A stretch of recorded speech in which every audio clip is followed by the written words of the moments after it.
Hey everyone, I'm Joshua Orro, the Mustang Prince, and welcome to Mustang Prince Orro Reports.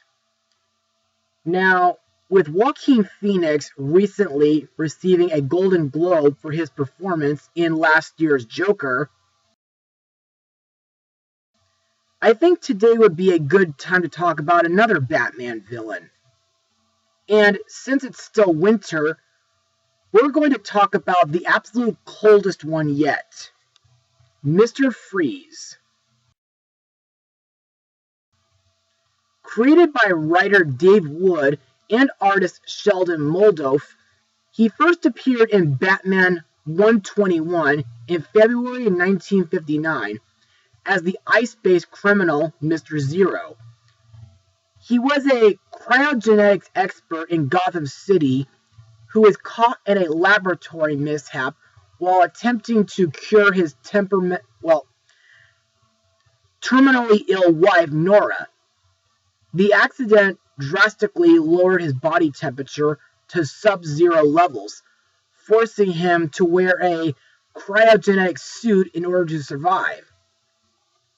This depiction of Mr. Freeze has since endured as one of Batman's most recurring enemies, and belongs to the collective of adversaries that make up his central rogues gallery.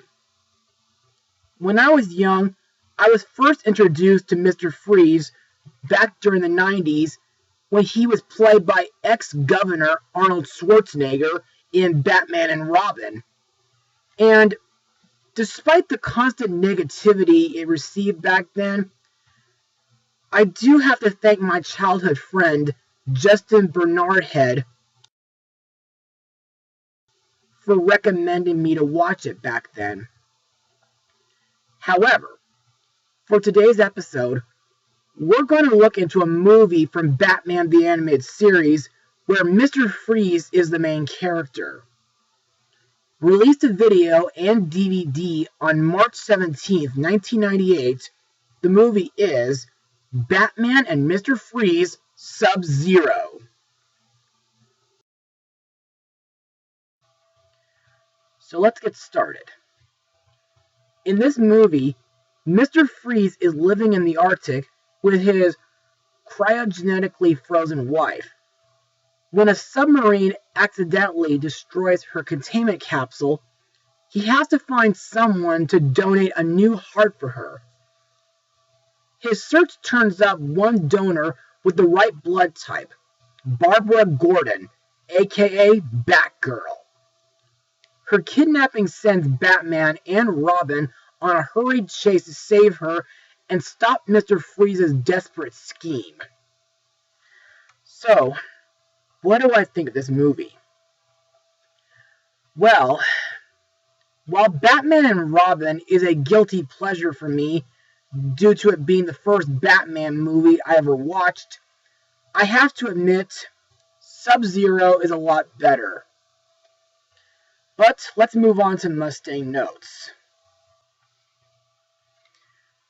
This film is the second movie based on Batman the Animated Series, serving as a standalone sequel to Batman Mask of the Phantasm. Another good animated Batman movie in my opinion, next to Batman Beyond Return of the Joker. And as a person who never grew up with Batman the Animated Series, I gotta say, the animation in this movie is really excellent. And while a majority of the movie is 2D hand-drawn, I did spot several things that kind of looked CG. Plus, I did like the mysterious and cold atmospheres, whether being in Gotham City, or in the Arctic, or on the oil rig. And I did like the action sequences, especially the road chase scene and the crime fighting. However, there is one thing about this movie that I didn't like. Now, I'm not trying to criticize the movie negatively or anything like that. It's just that, due to my fear of medicals, those scenes made me chill up. Especially during that scene where Dr. Belson tries to use a syringe to sedate Barbara. Also, in my opinion, the part where the oil rig gets on fire is really intense. But it is a Batman movie, so I guess intenseness is necessary for a movie like this. Just as long as it does not traumatize the kids or the fans. And I guess that's all I have for Mustang notes, so let's move on to the characters and their voice actors.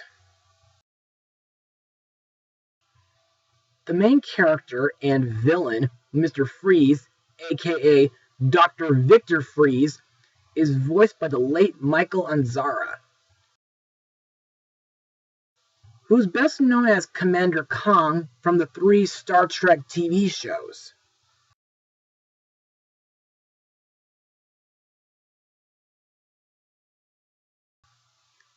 While this guy is a really cold character, especially when he freezes an entire submarine crew, you do have to feel a little bit of sympathy for him, due to him wanting to find a cure for his wife Nora, with some help from Dr. Gregory Belson. Plus, I think it was nice that he got to look after an orphan boy named Kunak, and by the end of the movie, after his leg is broken, he has redeemed himself by using his ice gun to help Batman and Barbara escape the oil rig while it's on fire. Also, I think his pet polar bears are pretty cool, but also ferocious at the same time. Next we have the Cape Crusader himself, Batman, aka Bruce Wayne, voiced by Kevin Conroy. Since Batman is my favorite DC superhero, I still think he's a real badass. Plus, he has the personality of a cop due to his investigation skills, and when he gets information from certain people who have connections to Mr. Freeze and Dr. Belson. Plus, his Batwing airship is really incredible. Also, at the end of the movie, Bruce has his company fund an organ transplant to revive Nora. Next is Batman's sidekick, Robin, aka Dick Grayson, voiced by Lauren Lester. Now, Dick is equally as great a hero as Batman due to his martial arts skills, and he's also very brave. Plus, I think he has a crush on Barbara Gordon.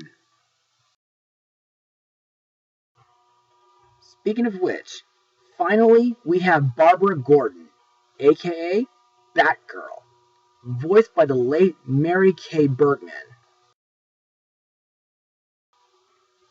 Best known as Daphne from the 90s animated Scooby-Doo films, along with the Life and Adventures of Santa Claus from 2000, and believe it or not, she also voiced Quasimodo's deceased mother in The Hunchback of Notre Dame. Now in this movie, while she's not in her Batgirl's outfit too much, I think Barbara is a really strong and tough girl. But at the same time, she's a beautiful and caring person. Also, it is revealed that Barbara has the same blood type as Nora, hence why Mr. Freeze kidnapped her.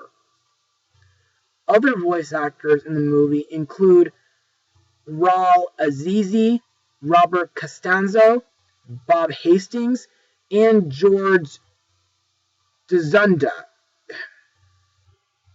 And now, let's move on to my final words. Overall, Batman and Mr. Freeze SubZero is a fantastic Batman movie.